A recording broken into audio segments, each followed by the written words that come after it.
secara sangat beruntung sekali ya, saya mendapatkan beasiswa dari LPDP.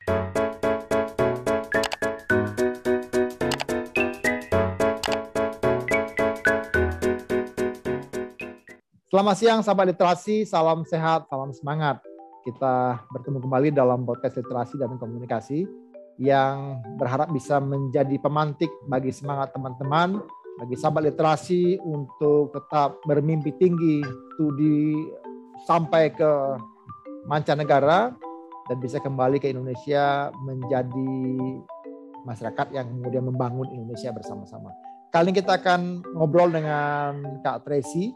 Kita sapa beliau langsung. Selamat siang Kak Tracy, apa kabar? Baik, selamat siang Kak Raja.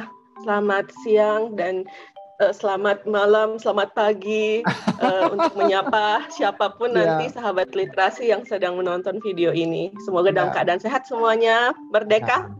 Karena filmingnya pas waktu pas tanggal 17 Agustus ya. HUT RI gitu ya. Iya, Kak Tracy sekarang posisi di mana, Kak? Di UK Kak, apa di Indonesia? Saya saat ini berada di Inggris, tapi bekerjanya itu sebenarnya full time Indonesia, jadi kerja 2 zona waktu sih saat ini.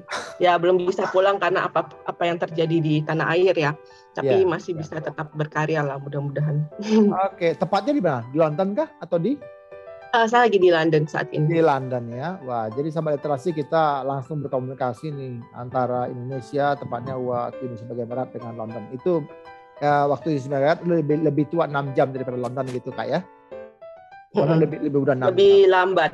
Ya, di sini lebih lambat. Oke. Ya Kak Tracy, kenapa di London Kak? Ada kerjaan Kak atau pernah sekolah Kak atau bagaimana? Saya di London saat ini itu sebenarnya tidak bekerja di sini ya. Kebetulan saya baru selesai dengan S3-nya. Oke. Tetapi saat mau pulang itu kan sedang menunggu wisuda. Jadi kalau misalnya nanti udah pulang nggak bisa balik lagi untuk wisuda itu agak sedikit sulit. Makanya akhirnya berkeputusan untuk pindah ke London dari Oxford sebenarnya. Cuman ya tinggalnya saat ini sedang di London gitu. Oh, jadi studinya terakhir S3 itu di Oxford? Di Oxford, ya, di kota Oxford. Oke, bidang apa itu Kak? Di bidang pendidikan. Pendidikan umum atau ini? Jadi kalau lebih spesifiknya, sebenarnya kalau jurusannya itu namanya pendidikan, jadi S3 pendidikan, Doctor of Philosophy in Education, itu nama course-nya. Tapi kalau spesialisasi yang saya ambil, karena di sini itu nggak ada pendidikan tuh pendidikan aja untuk S3, nggak ada yang spesifik gitu. Yang spesifik itu datang dari tesisnya. Jadi kalau tesis saya sendiri lebih spesifiknya itu saya melihat tentang pendidikan keberagaman. Jadi kayak pendidikan multikultural mengenai kebinekaan. Oh, ini tepat sekali ya di hari kemerdekaan ini bicara tentang kebinekaan. Nah, kira-kira gimana Kak? Kalau di hasil penelitian itu sendiri ada ukuran kalau dibawa itu ke dalam konteks Indonesia, seperti apa kira-kira yang bisa diramu Kak? Ya, jadi mungkin sedikit cerita tentang tesis saya. Jadi tesis saya itu sebenarnya melihat bagaimana sekolah dengan semua karakteristiknya ya. Kan setiap sekolah itu berbeda-beda. Setiap daerah juga kondisinya berbeda-beda. Nah, jadi saya melihat itu bagaimana sih sekolah dengan segala konteksnya itu mengamalkan, membumikan nilai-nilai Bhinneka Tunggal Ika. Jadi itu secara umum seperti itu. Nah, untuk hasilnya sendiri saya melihat bahwa saya hanya mengambil sampel di 2 kota ya, yaitu Jakarta dan Bali. Alasannya kenapa nanti itu jadi panjang banget, tapi intinya saya ingin melihat bagaimana sekolah dengan siswa yang berada di posisi mayoritas minoritas lah, ibaratnya ya, di daerahnya, di nasional gitu. Melihat kompleksitas daripada itu, apakah itu mempengaruhi pengalaman mereka bersekolah, dan tentunya mempengaruhi bagaimana sekolah, guru, kepala sekolah, dan para pemangku kepentingan mengambil keputusan dari segi kebijakan sekolah dan sebagainya. Intinya saya melihat bahwa setiap sekolah itu berusaha untuk mengaplikasikan ya sesuai dengan kapasitasnya masing-masing gitu. Walaupun misalnya mereka adalah sekolah yang homogen, mereka juga berusaha untuk mengamalkan itu dengan cara mereka sendiri-sendiri. Jadi saya tidak berusaha mencari mana yang baik, mana yang tidak baik, tapi berusaha mencari apa sih yang mereka lakukan gitu. Nah, nanti kalau ngomongin soal itu tuh bisa 1 jam sendiri. Tapi intinya ada effort, ada usaha untuk mengamalkan itu, tetapi intensitasnya berbeda dan caranya juga berbeda, strateginya berbeda, walaupun memang sampai sekarang masih banyak kekurangan dikarenakan yang dilakukan itu masih bersifat teoritis dan pendekatannya itu masih bersifat superficial. Jadi misalnya perayaan-perayaan yang menunjukkan keberagaman, tetapi masih belum secara struktural dan sistematis berusaha untuk mengatasi masalah akar permasalahan yang ada gitu. Mungkin sedikit seperti itu. Ya, menarik ya, karena ternyata di dalam keberagaman itu sendiri tanpa mungkin di challenge begitu ya, sudah ada terbersit mungkin semangat dari setiap masyarakat gitu Kak ya. Artinya orang-orang itu ketika melihat siapa keberagaman itu mulai juga ada penghargaan satu sama lain begitu ya, menghormati, lalu juga bisa ya menyimak apa yang orang lakukan begitu ya.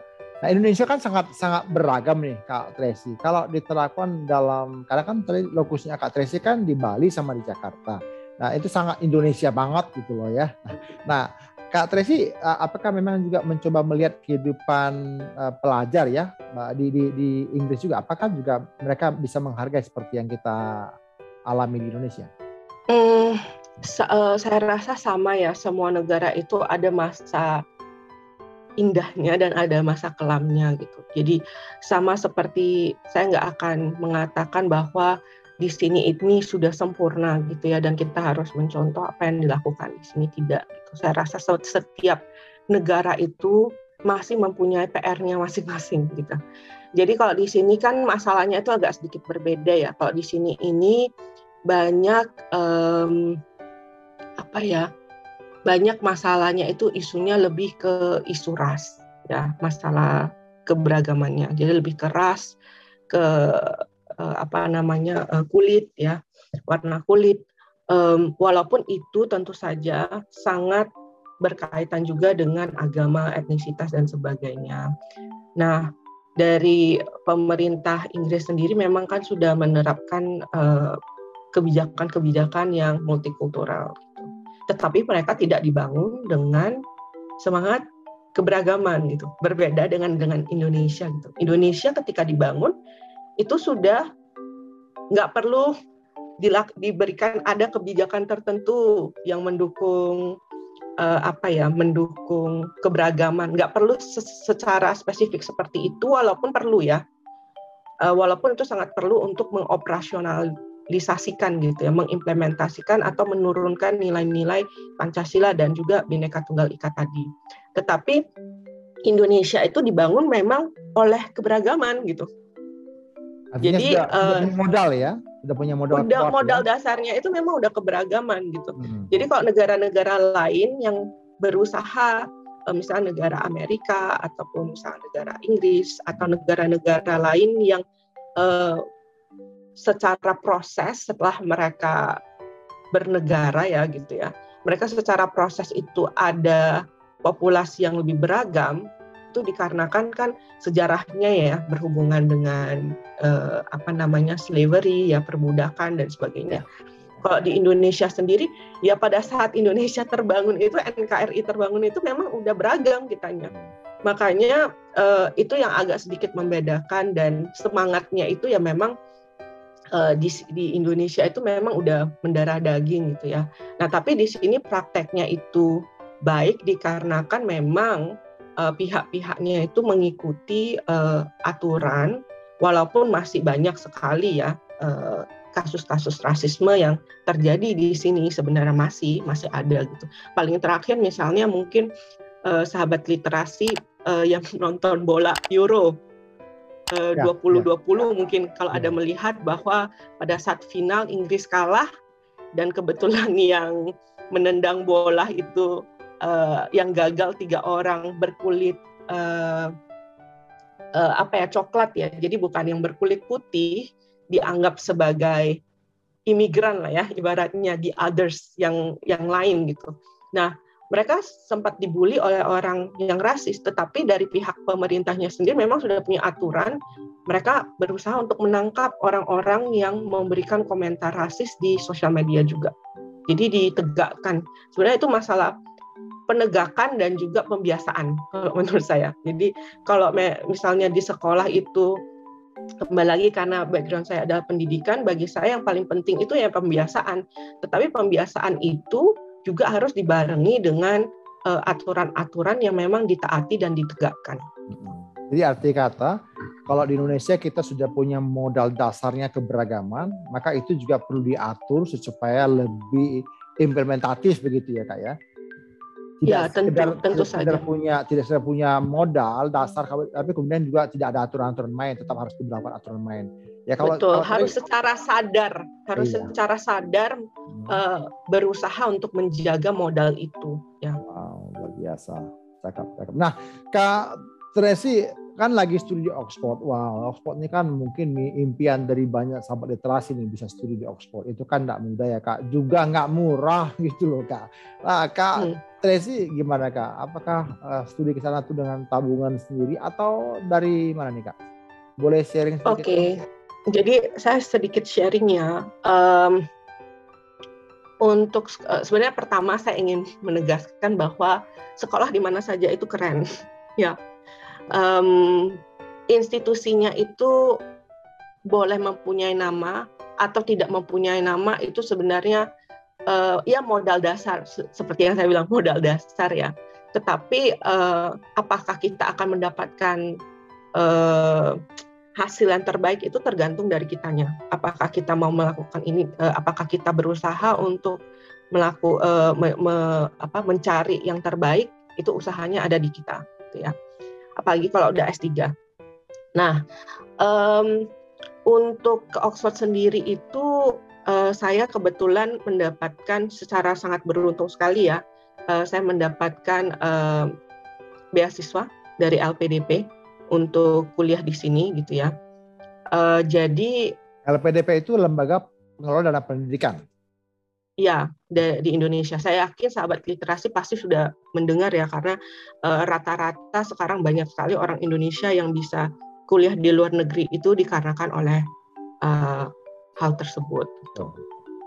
Nah, jadi untuk itu sendiri saya merasa bahwa sangat beruntung sekali gitu ya, karena kalau tidak seperti yang Kak Raja bilang itu kan sangat-sangat mahal ya biayanya. Gitu.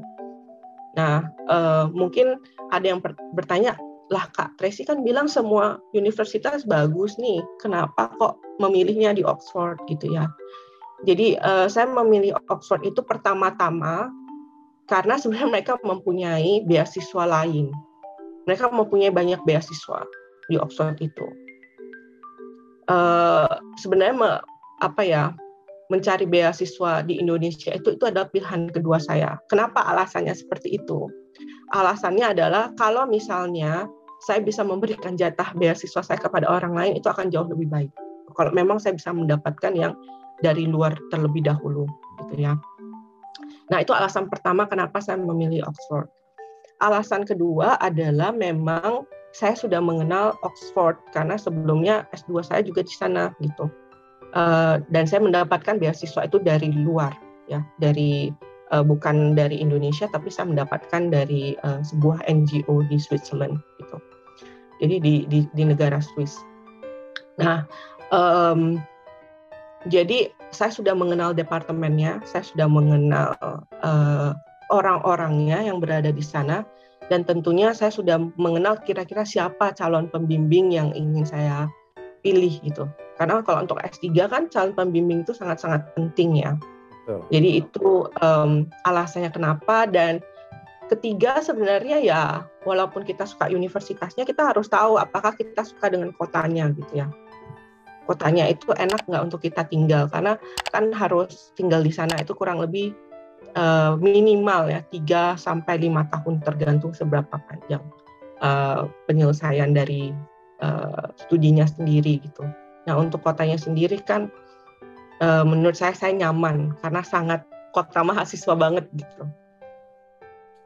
Ini menarik ya sahabat literasi, Kak Tresi akhirnya tadi memilih bercoba dulu dari luar supaya ada kesempatan yang nanti kalau beliau dapat LPDP itu bisa ditempati oleh orang lain gitu. Akhirnya memang Kak Tresi gunakan dari LPDP ya Kak ya? Ya, akhirnya saya memilih di LPDP. Ini memang agak sedikit aneh, tapi saya mendengarkan cerita-cerita tentang pelatihan kepemimpinan, ya. Program keberangkatan itu kan ada pelatihan kepemimpinannya di sana. Jadi saya tertarik untuk mengikuti itu gitu. Karena jujur dari saya S1 sampai S3 itu kan saya kuliahnya di luar negeri. Kembali lagi ini dikarenakan S1 itu saya kebetulan juga mendapatkan beasiswa dari universitas sendiri ya. Jadi universitas yang saya masuki waktu itu adalah Cambridge. Nah, saya mendapat beasiswa dari sana dan juga setengahnya itu dari NGO yang ada di Swiss. Jadi saya ingin merasakan gitu ya, merasakan bagaimana sih keterampilan saya dibentuk gitu, dibentuk oleh lembaga Indonesia seperti LPDP. Jadi makanya saya ingin saya ingin ikut dalam itu dan tentunya adalah mempunyai network gitu. Network orang-orang hebat ya, orang-orang terpilih Indonesia yang bisa menjadi sahabat saya gitu untuk bisa berkolaborasi dan sebagainya. Akhirnya itulah kenapa saya memilih LPDP. Ya, menarik sahabat literasi karena di dalam LPDP semua penerima beasiswa atau disebut awardee itu harus melewati satu masa namanya PK, persiapan keberangkatan. Di situ disiapkan beberapa bidang-bidang atau mungkin narasi-narasi atau pelatihan-pelatihan yang mempersiapkan seseorang untuk bisa bertarung ya, quote-unquote itu ketika dia harus studi baik di negara atau di kampus tertentu atau di kota tertentu. Itu yang disebutkan Kak Tresi tadi. Artinya ada juga materi tentang kepemimpinan di situ yang disampaikan. Kepemimpinan dalam konteks Indonesia.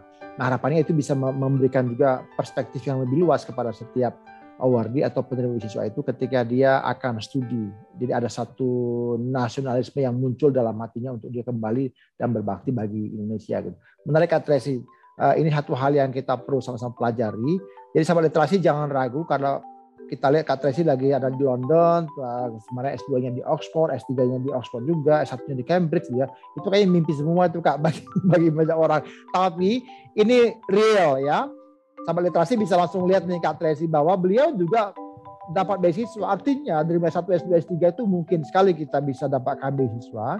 Sekali lagi seberapa besar semangat sahabat literasi untuk mewujudkan mimpi-mimpi yang tinggi itu menjadi lebih realistis. Anda boleh bermimpi tinggi, studi di mana, tapi kalau kemudian cuma mimpi ya itu agak sulit.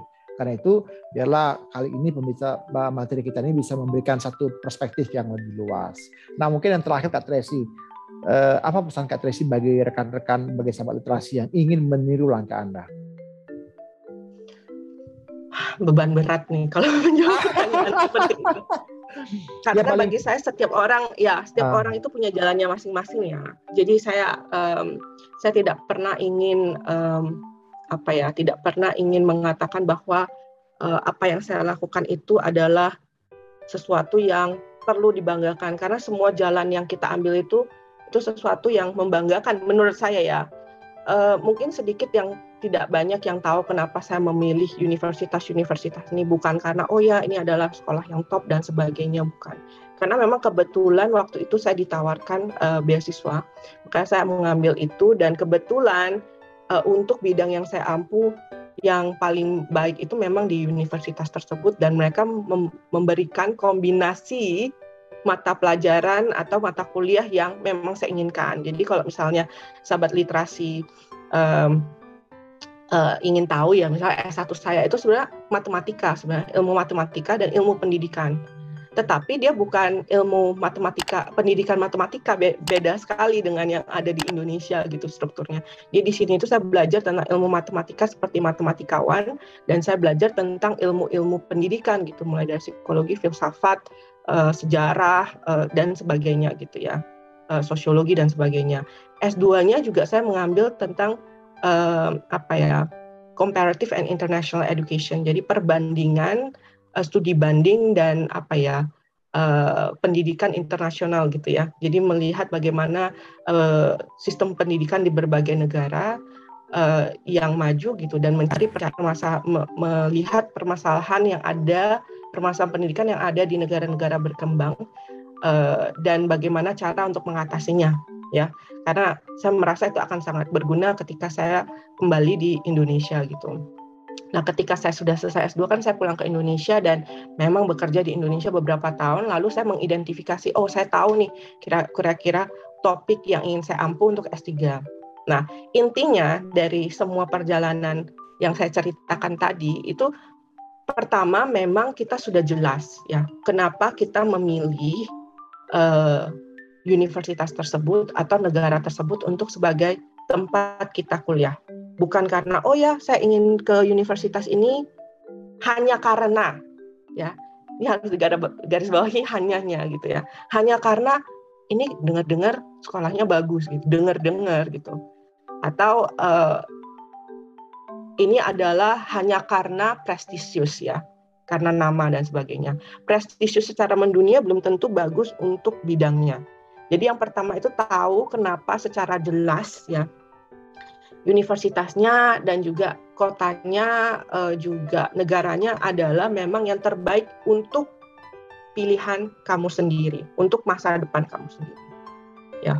Kedua, tentunya adalah yang paling penting untuk mencari segala kemungkinan bagaimana untuk bisa mendapatkan offer letter ya, atau surat penerimaan dari universitas tersebut. Nah, caranya seperti apa? Jangan nanti yang, oh ya saya mau kuliah tahun ini atau bulan depan baru saya cari tahu sekarang gitu. Baru melamar sekarang. Universitas di luar terutama ya, seperti di Inggris misalnya, mereka proses penerimaan mahasiswa barunya itu sudah berlangsung 1 tahun sebelumnya. Bahkan ada yang 1 tahun sebelumnya gitu. Jadi sebaiknya memang kita cek dulu kelengkapannya. Kalau misalnya mereka ada requirement atau ketentuan syarat tertentu, oh saya harus mendapatkan IELTS dengan nilai sekian gitu. Ya persiapkan diri dulu untuk bisa untuk mencapai itu, karena jangan sampai nanti kita udah lihat gitu. Ini adalah misalnya ini adalah universitas impian kita, tapi karena waktunya mepet gitu ya, akhirnya kita mengatakan oke, saya nggak bisa masuk deh, karena kita persiapannya nggak matang gitu. Nah, itu dan itu sebenarnya hand in hand dengan yang pertama tadi. Jadi ketika kita ingin menentukan, mencari tahu itu, cari tahu itu termasuk ya jurusan-jurusannya dibaca gitu. Apakah memang ini memasukkan bidang studi atau mata kuliah yang kita inginkan. Setiap universitas punya ciri khasnya sendiri-sendiri. Misalnya contoh kalau di Oxford itu ngambil matematika lebih ke arah statistik dan juga lebih ke arah bisnis implementasinya. Kalau di Cambridge itu lebih banyak atau dari mata kuliah yang saya dapat tuh lebih banyak waktu itu mengarahnya itu lebih ke science. Jadi agak sedikit beda dari segi style dan mata kuliah daripada setiap universitas. Maka itu harus benar-benar dicari gitu ya.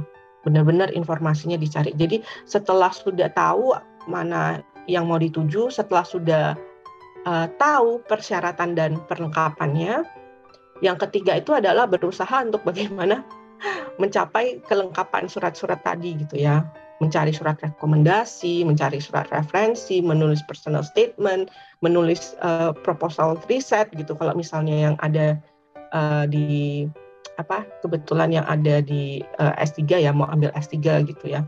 Atau misalnya ada universitas tertentu, jurusan tertentu yang punya kelengkapan dokumen lain, menulis ada esai, ya, atau misalnya dia harus punya sertifikat dokumen khusus lagi gitu.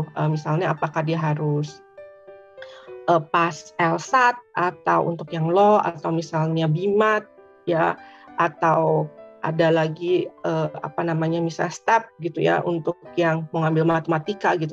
Hal-hal seperti itu tuh harus dipersiapkan. Nah, yang keempat itu sebenarnya adalah persiapan lebih ke finansial. Ya, tadi kita ngomongin tentang finansial. Cari tahu mana universitas yang memang terbaik dalam artian dia bisa memberikan financial support gitu ya. Support finansial untuk membantu mahasiswanya gitu. Bukan hanya masuk, tetapi juga selama berada di sana. Karena ada universitas yang memberikan bantuan-bantuan seperti itu juga. Gitu. Ketika memang ada mana tahu ya sahabat literasi di sini yang tidak mengandalkan beasiswa gitu, akhirnya mereka pergi sendiri. Ini bisa menjadi salah satu opsi. Yang kelima adalah persiapan batin. Karena kalau ada yang ingin kuliah di sini, pasti sistemnya berbeda, sangat berbeda, ya. Dari segi cara bekerjanya itu sangat berbeda, ya. Apa yang harus dikuasai pertama ya bahasa, ya. Itu bahasa sangat-sangat berbeda dan di sini tuh tingkat kualitas penulisan akademisnya itu tinggi. Kebetulan saya juga di sini sering membantu memberikan bimbingan kepada mahasiswa-mahasiswa baik orang Indonesia ataupun orang luar gitu ya, yang mempunyai banyak kesulitan dalam menulis secara akademis. Gitu. Dan semuanya sama karena mereka tidak terbiasa ya di negaranya, gitu. Tidak biasa membaca, menulis, menggunakan referensi-referensi dan sebagainya. Gitu. Nah, selain itu adalah budayanya. Budaya pasti udah berbeda kan ya. Dan tentunya pasti akan selalu kangen dengan keluarga. Jadi kalau misalnya merasa oh saya ini tipenya yang sangat kangen nih dengan Indonesia gitu. Homesick mungkin gitu ya? Dicari homesick gitu. Mungkin dicari PPI ya, menghubungi PPI atau melihat PPI yang lumayan aktif gitu untuk membantu supaya proses transisinya itu tidak terlalu berat gitu. Soalnya kan ada kota-kota di sini yang memang tidak ada PPI cabangnya. Jadi itu akan membuat makin sedih gitu ya, makan depresi, apalagi pada saat masuk itu bisa saja pada bulan-bulan sudah musim dingin gitu. Itu kan secara psikologis itu kan memang sangat bisa membuat orang nelongso depresi ya. Iya gitu. Jadi bagi saya itu menurut saya ya memang hal yang tidak terlalu terpikirkan, tapi perlu dipikirkan karena jangan sampai udah sampai di sini tuh jadi sedih, depresi, nggak bisa konsentrasi, akhirnya studinya itu terganggu gitu kan. Nah, walaupun saya sangat menyarankan gitu ya, walaupun kita tentu saja harus ikut tetap ya komunitas PPI di sini, saya aktif di PPI selama berapa tahun gitu ya. Tetapi bagi saya harus ada keseimbangan gitu ya. Karena kesempatan kita untuk kuliah di sini itu selain tentunya menimba ilmu adalah apa? Mencari pertemanan dan belajar budaya yang lebih banyak. Jadi perluas network yang kita punya dengan teman-teman dari mancanegara. Mungkin itu. Ya. Kak Raja. Terima kasih Kak Tracy. Sahabat literasi, kita disajikan begitu limpah informasi yang perlu teman-teman persiapkan. Nah, karena itu bagi teman-teman saya dorong sahabat literasi untuk subscribe dan juga mengirimkan pertanyaan-pertanyaan teman-teman ke nomor dan juga ke medsos yang ada di layar ini. Saya dorong teman-teman juga nanti sharing ke teman-teman lain supaya lebih banyak dapat informasi lagi. Ini satu kekayaan yang kita bisa miliki bersama dari pengalaman yang disampaikan oleh Kak Tracy. Terima kasih sekali lagi Kak Tracy untuk waktunya. Kami dari Sama-sama Indonesia, Kak Raja. Ya, dari Indonesia menyampaikan Dirgahayu Republik Indonesia. Tetap sehat dan semangat.